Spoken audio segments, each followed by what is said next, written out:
Welcome back to Black Clover Anime Review, episode number 46. This one I'm viewing the 96th episode of the anime, The Black Bull's Captain versus the Crimson Wild Rose. Yes, and in case you're wondering, no new chapter this week for Black Clover, so just review the newest episode of the anime. This episode, I looked it up because, well, the site didn't bother to do it, so I had to do it myself.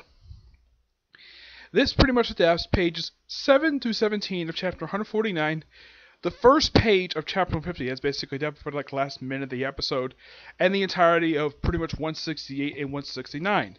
What exactly happens in this episode? The episode opens up, kind of oddly enough, where we kind of pick up where last week's episode left off. We see Rel. A few different areas. You see Rel, the captain of the Aqua Deer, where he is interrogating member out of Midnight Sun, and then they just turn to dust. Yes. And their souls go up someplace, and then later on when you see them, he's glowing. Him and pretty much his whole squad. I think except for like one person, pretty much the whole squad is pretty much affected by this. Luck and Ben, one of the other members of the Vero Knights, one of the Crimson Lions, he gets turned into an elf by the end of the episode. Noelle doesn't know what the heck is going on, and Mosa, almost her entire squad, with the exception of her, is turned to an elf. Basically, you have the plus size guy, Klaus. I don't remember the guy's name. He's from the Crimson Dawn, and all get turned to elves. Yep. And then something odd happens in the capital, where and also that Goose gets chance turned to an elf. Even his adorable little sister Marie gets turned to an elf. Which even I thought this was bizarre. Heck, even Henry's like, "Oh, your body's glowing." And I just recently finished watching the dub. Apparently, now Zora's in this episode. If you're wondering who voiced him in the dub, it's Johnny on Bosch. Yeah, that's who voiced him. I don't know. I haven't looked at who voices Henry yet. I'll probably figure it out, but I'll probably mention my next review for next week.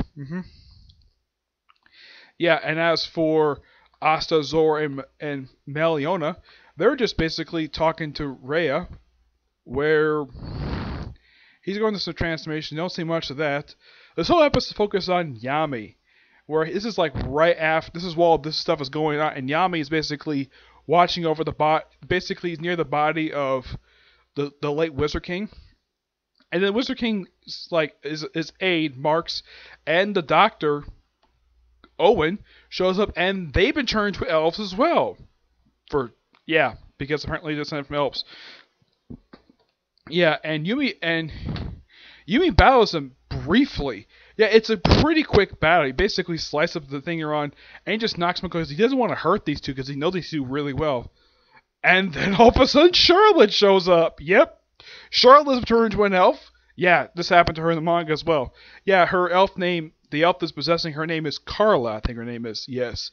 And she's attacking with her red rose stuff, and of course it's a flashback to about 10 years prior to the events of the series, when she was about 18, and she was basically, her childhood curse basically was going haywire, going all over the place, and Yumi was one who freed her.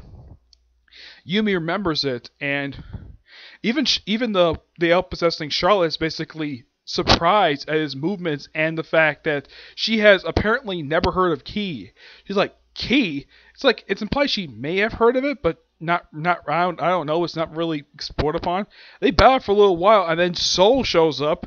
Basically, she explains that apparently when Charlotte turned into an elf, she attacked her own freaking squad. And of course, Yumi gives the body of the Wizard King to her. She doesn't know it is the Wizard King, and I was like, protect this. This is the hero of the kingdom. There's like, I'll take orders. She's about to use it, and then of course the elf possessed Charlotte stops her, and of course Yumi tells Soul, "Go, I'll take care of this. Go and protect the kingdom." And of course, then of course the elf possessed Charlotte admits that, yep, she has earned her respect, and of course Yumi basically.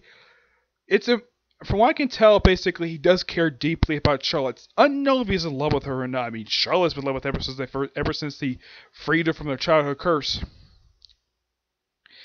And, let's see. Then pretty much as they continue their battle until next week's episode. Yeah, next week's episode is when they have. So a preview looks like that the El-possessed Rel attacks Asha, Melion, and Zora in next week's episode. I'm definitely looking forward to it because, yeah, it's probably going to pick up right where this episode left off. It's interesting though they decided to do it like this, where they just finish adapting 149, and then they skip straight to 160, 169, and go back to 50. Maybe because all this stuff happens at the same time. It's possible that's the reason why they did it, but I don't have any idea. Maybe also because the people who adapt this probably thought, yeah, we should probably not have Yami sit there for like 20 episodes, or at least 10, just wondering when the heck he's going to show up again. Yeah, I'm sure even probably Yami's sub-actor is probably wondering the same thing. Don't have me sit on top of that tower for 10 episodes waiting to follow me up. Yeah, not much else to say, but fantastic episodes. Looking forward next week, which is called Overwhelming Disadvantage. Yep.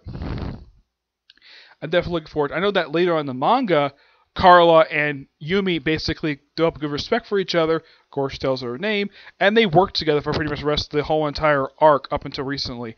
Then, when she gets freed from her, she pretty much collapses in Yumi's arms. Not much is known about what exactly happened to shortly after that. I highly doubt she could bring up charges basically of attacking her own squad because she was possessed. Yeah. But yeah, not much else to say, but very good episode.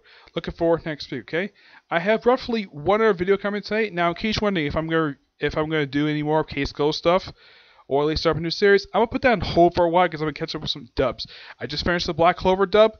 I'm working on the dub for Seven Deadly Sins, and I'm planning on also watching the film as well because why not? Yes, I'm finally getting a chance to watch the film after I finish watching season 2 dubbed and move on to a few other series. Even though I watched these already, but I kind of want to watch the dub because I love these, because it's it's pretty much all Funimation dub. Yep. I think except for the one I'm basically, I'm not going to mention which one it is. But yeah. But until I see you all in the next video, which is going to review a Fairy Tail. Do you see you there? Bye.